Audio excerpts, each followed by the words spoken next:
Hi there. I'm an explosive barrel and I like to blow up. Carrion is the answer to the question, what would happen if Julia Roberts' filthy merkin escaped containment? Carrion was developed by Phobia Game Studios, whose only other title is Butcher. A fantastic bite-sized action horror shooter designed to cream the genes of Twitch speedrunners. I don't know what they have in the works now, but if they keep their momentum up, I'm sure they'll earn their currently non-existent Wikipedia page entry. Now, on to Carrion. First, let's talk story. You start off as a little piece of nightmare fuel that escapes containment. You want to be free, you want to evolve and grow, and that's about it. You get some flashbacks, but they're pretty threadbare. I'm not saying that's a bad thing, necessarily. Devolver Digital is a class act publisher, and some of their absolutely awesome titles are as thin as skim milk in the story department. On the other hand, some of their games have great stories. No, not you, not you. Also, please, someone ask me to review Mother Russia Bleeds. I need an excuse to buy it. Anyways, now that we've got the plot, or lack thereof, out of the way, let's talk about the game. As an eldritch horror myself, I can relate to the Carrion monster, starting out small, slow going at first, just trying to pick up enough momentum and mass to break free and consume the world. I'm gonna get ya! Come here, you little pizza roll. Nom nom nom nom nom nom nom nom. Early on, you encounter the puzzle element, and this is a well-implemented mechanic in the game, at least most of the time, but we'll get there. The point is, this game is a very puzzle-centric and tactical adventure horror game. You'd expect that after you get so big, you're just shredding through everything, much like the main character in Butcher, but it's really more of a glass cannon situation. And I think that's a wise move. The flamethrowers, drones, and mechs will wreck you in seconds if you're not careful. The setting even backs this logic up. If you're a monster trapped in a facility specifically meant to contain and study you, your captors are going to have weapons that hurt you. It's a subversion of horror logic that steps away from the idea that when hell breaks loose, the tools available to combat it are vastly inferior. Show me mercy, I'm cursed spaghetti! Wah wah. On the opposite end of the spectrum, let's talk killing. How does it feel to treat humans like you treat a bowl of marshmallow mateys after a midnight bong rip? Short answer? Fucking fantastic. Grabbing a flailing body and reeling it toward your multitude of gnashing maws feels great, and crushing a group of enemies is weighty and overwhelming in the best way. Your powers, which we'll explore in depth shortly, really drive home that you're not an apex predator. You are an apex aberration, living only for consumption, growth, and destruction. I will say I would have liked to see more in the way of resulting damage to bodies than just horizontal bisection. It becomes background after so long, and hunting down the pairs of legs I need to chew on for health just adds an extra 10 seconds to the task. Even still, I never found myself bored in the act of chasing down and subsequently ripping apart fleeing the scientists while their colleagues screamed in terror. This does bring up a very slight issue. By no means is it a deal-breaker, but Carrion does have a touch of clunk to its controls. I know that humans, in comparison to the monster, are supposed to be much slower and less dexterous, but is this how you dismount a ladder? The flashback sequences do a lot to highlight this sluggish chunk because while you're in-world and possessing an enemy soldier, your aim is to get back on the warpath. In the flashback, there's an element of slower examination that breaks the game's pacing a little. Luckily, these scenes are relatively short, and there are only a few of them. There's some stiffness in the monster control as well, especially as your largest form. At times, it feels like the control can't determine which way you want to go because of your size, and your monster seems to lock up midway through a vent or just before a screen transition. You can see here I can't hit this switch, and the reason is, I'm just too dummy thick. I can't get through my own body to hit the button, and it is a problem that happened more than once during this playthrough. It's minor, Not severe, but it is notable. Now, let's talk AI. I suppose it fits the horror trope, but sometimes the enemies are unbelievably stupid. They will forget about you almost instantly, even if they just saw your writhing behemoth of an ass escape into the nearest nook. Now, obviously, some of this is on purpose, and that just makes the game more fun. Just take this guy, for example. This is the second enemy you encounter. Other people are running away, and this little hot pocket is just sitting at his computer. Dale here is probably playing some Quake 3 in the facility's local network, grabbing up the railgun for that clutch shot while everyone else is AFK. But come on, let's be real here. Surprise, motherfucker! You were never good with the railgun, Dale. On the opposite end of the spectrum, look how fast these guards go back to making the rounds after a pile of the Devil Chef Boyardee tears their friend apart.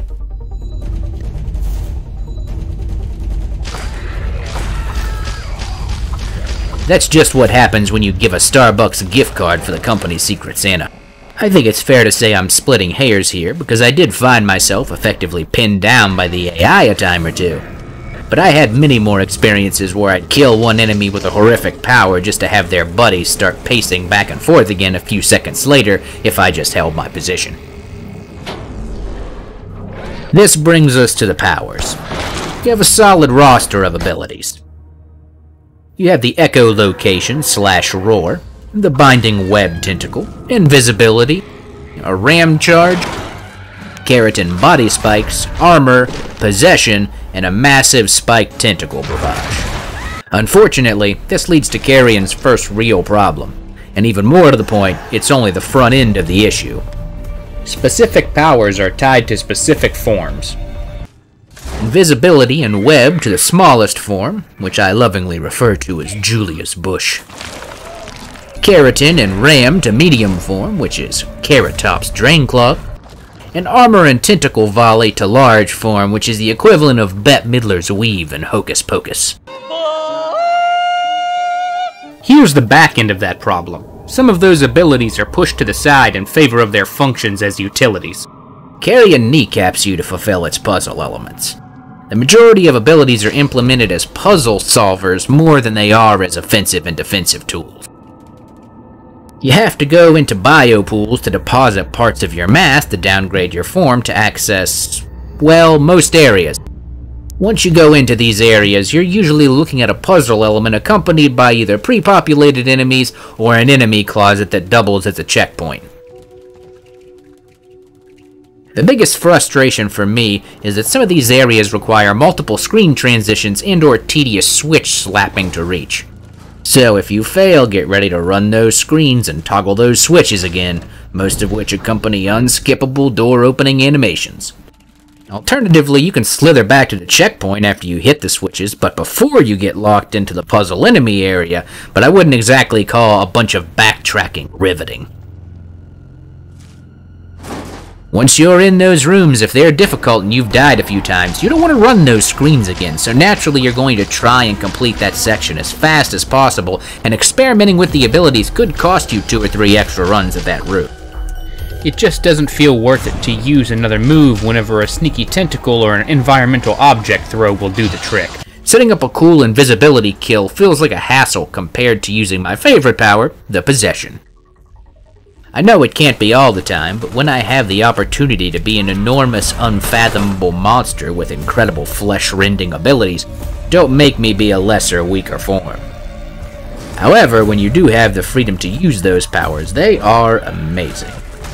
The spike-riddled bodies from the keratin barbs are really tight. The massive volley of piercing tentacles and the ram charge make you feel like a titan mass of unstoppable flesh. The possession and the accompanying animations are fantastic. The biological teleport when you take over dead security is phenomenal. Even more so, inhabiting the soldiers' hazmat suits to kill their allies or use mechs is a standout mechanic and definitely a reference to Phantoms.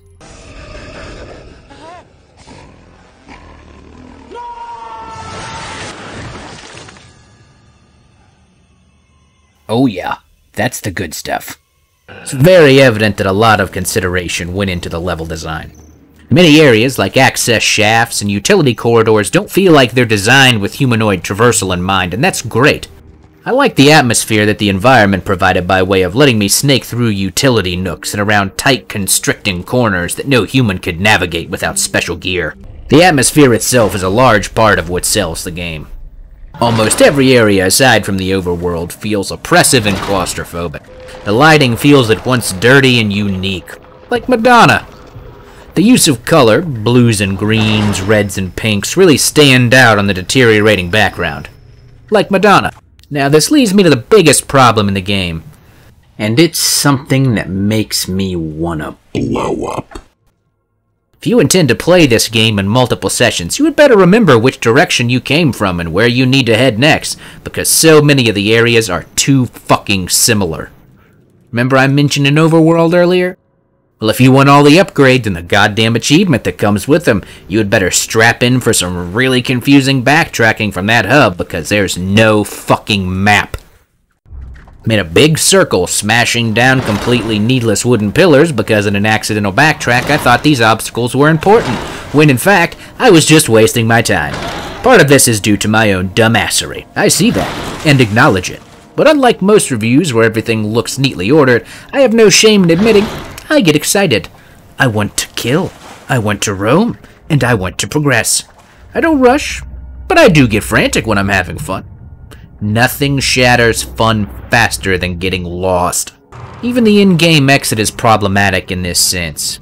You encounter the exit to the facility very early on in the game, but no special attention is brought to it by way of prompt or overly emphasized camera movement. There are a ton of locked doors, so of course you're gonna forget about it. With no map marking the location and with no special emphasis placed on it when you encounter the door, why on earth would you have it locked in as the end goal in your mind? I don't want to Google up a slideshow image set where I have to zoom in to 1,000,000% to see the corridor.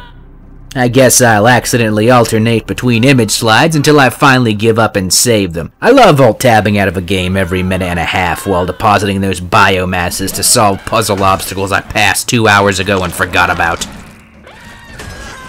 Sweet Christing Cthulhu, I'm a fucking barrel, I don't have time for this shit.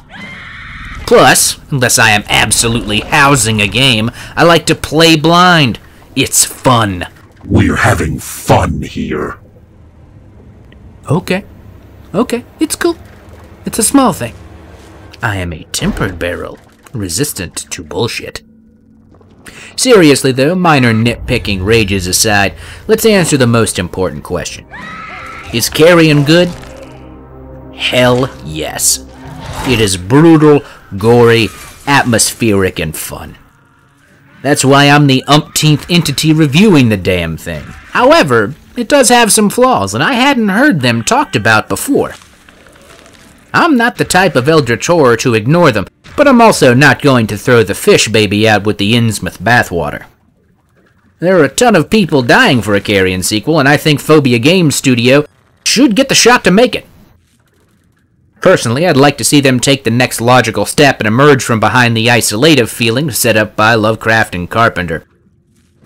In short, Carrion is a love letter to body horror, and I hope its future is long and bright. Remember, I'm the eldritch horror you now know, and that soon you'll love.